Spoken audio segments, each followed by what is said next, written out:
बीते कुछ दिनों से हर सोशल मीडिया प्लेटफॉर्म पर, चाहे हिंदू हो या मुसलमान, सभी लोग प्रेमानंद महाराज के ठीक होने की दुआ कर रहे हैं। तो आखिर कौन है ये? किस वजह से लाखों लोग इनके लिए दुआ कर रहे हैं? इनका जन्म कहाँ हुआ और कैसे ये लाखों लोगों के लिए एक प्रेरणा बन गए, चाहे वो किसी भी मजहब या धर्म का हो। बल्कि मैं तो ये कहता हूँ, पूरे भारत में उनके भक्त मौजूद हैं। आइए गुरु जी की पूरी कहानी को जानते हैं। वीडियो शुरू करने से पहले अगर आप भी गुरु जी के भक्त हो तो वीडियो को पूरा जरूर देखना और चैनल को सब्सक्राइब करके बेल आइकन जरूर दबा देना। कहानी शुरू होती है उत्तर प्रदेश के कानपुर जिले के एक छोटे से गांव अखरी से। 30 मार्च 1969 का दिन था। गांव में सुबह की पहली किरण के साथ एक साधारण से घर में एक बच्चे का जन्म हुआ। किसी ने नहीं सोचा था कि ये बच्चा आगे चलकर लाखों लोगों की आत्मा को छू लेगा। इनके पिता का नाम श्री शंभू पांडे और माता का नाम श्रीमती रामा देवी था। दोनों ही अत्यंत धार्मिक विचार के थे। इन्होंने अपने लड़के का नाम अनिरुद्ध रखा, जो बाद में प्रेमानंद के नाम से मशहूर हुए। छोटे अनिरुद्ध अक्सर माँ को तुलसी के पौधे में जल चढ़ाते देखते और पिताजी को पूजा करते हुए सुनते। कहते हैं उसी समय से उनके अंदर ईश्वर के प्रति एक गहरी लगन जग गई। जब दूसरे बच्चे खेलते थे तो अनिरुद्ध मंदिर के पास बैठा करते, कभी घंटों तक शंख बजते देखते, कभी साधुओं से सवाल करते, ईश्वर कहाँ रहते हैं, क्या ईश्वर हमसे बात करते हैं। गांव के लोग कहते ये बच्चा कुछ अलग है, इसके चेहरे पर शांति और इसकी आंखों में ज्ञान झलकता है। उनकी माँ अक्सर कहती, बेटा ये संसार तो एक सपना है, असली जिंदगी ईश्वर की बंदगी में है। और शायद वही बातें उनके मन में अमर हो गईं। समय बीतता गया। 13 साल की उम्र में जब बच्चे स्कूल और खेल में व्यस्त रहते हैं, अनिरुद्ध ने एक ऐसा निर्णय लिया जिसने सबको चौंका दिया। उन्होंने गृह त्याग कर दिया।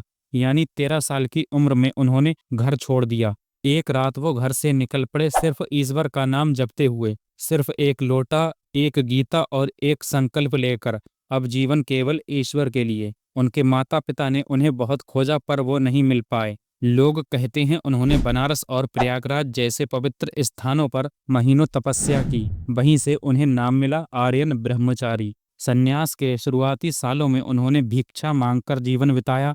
दिन भर गंगा किनारे बैठकर ध्यान लगाते, रात को मंदिर के आंगन में सो जाते। धीरे धीरे उनका मन एक ही दिशा में खिंचने लगा, वृंदावन। उन्हें बार बार सपने में राधा कृष्ण के दर्शन होते, कभी मन में किसी अज्ञात साधु की आवाज सुनाई देती, वृंदावन आओ, यहाँ तुम्हारा इंतजार है। कई महीनों की यात्रा के बाद थके कदमों से वे पहुंचे वृंदावन, जहाँ हर गली में राधा कृष्ण की महक थी, जहाँ हर दीवार भक्ति की भाषा बोलती थी।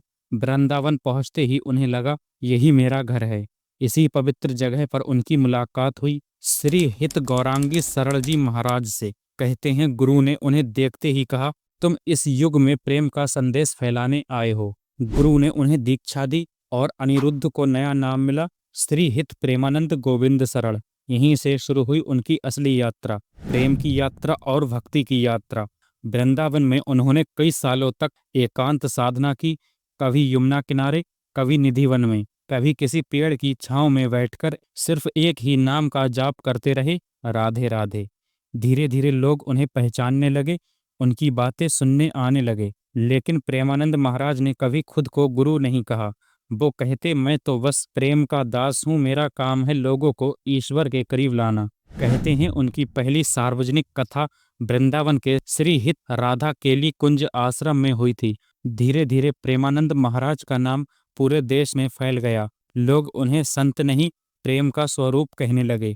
उन्होंने कभी चमत्कार नहीं दिखाए, लेकिन उनकी उपस्थिति ही एक चमत्कार है। उनका कहना है, भक्ति का मतलब खुद को ईश्वर के हवाले कर देना, बाकी सब अपने आप सही हो जाएगा। आज प्रेमानंद महाराज सिर्फ वृंदावन में ही नहीं बल्कि दुनिया के कई हिस्सों में प्रसिद्ध हैं।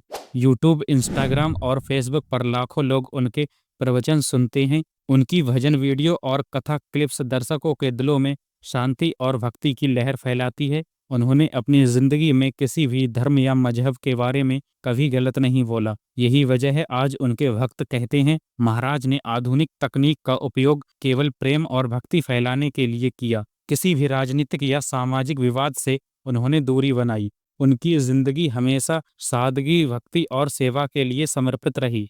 प्रेमानंद महाराज को पॉलीसिस्टिक किडनी डिजीज जैसी समस्या रही है, जिससे उनकी दोनों किडनियां पहले ही फेल हो चुकी हैं। बीते कुछ सालों से वो डायलिसिस पर हैं और अब पूरे दिन की डायलिसिस की आवश्यकता पड़ रही है। उनके कई चाहने वालों ने उन्हें किडनी देने की ख्वाहिश की, कई मुसलमान लोगों ने उन्हें किडनी देने की बात कही, लेकिन गुरुजी ने ऐसा स्वीकार नहीं किया, क्योंकि वे नहीं चाहते कि किसी को तकलीफ हो। हालांकि उनके आश्रम के जरिए ये बात बताई गई कि उनकी सेहत में अभी सुधार है और वो नियमित गतिविधियां कर रहे हैं, लेकिन उनके चाहने वाले सभी धर्मों में मौजूद हैं। कोई मदीने शरीफ में उनके लिए दुआ कर रहा है, तो कोई अजमेर शरीफ की दरगाह पर, तो कोई मंदिर में। हम सभी मिलकर उनके स्वास्थ्य के लिए दुआ करें।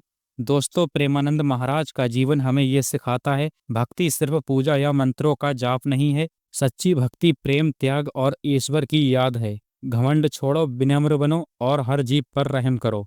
वे केवल एक साधु नहीं बल्कि प्रेम का जीवित रूप हैं। जैसा उन्होंने खुद कहा, भक्ति किसी चमत्कार का नाम नहीं, ये केवल दिल की शुद्धता और प्यार की अनुभूति है। तो दोस्तों, ये थी कहानी उस साधक की जिसने प्रेम को धर्म बना लिया, श्री हित प्रेमानंद महाराज की। अगर आपको ये कहानी पसंद आई तो वीडियो को लाइक और शेयर करें और चैनल को सब्सक्राइब करना ना भूलें। फिर मिलेंगे एक इंस्पायरिंग और मिस्टीरियस कहानी के साथ। तब तक के लिए जय हिंद।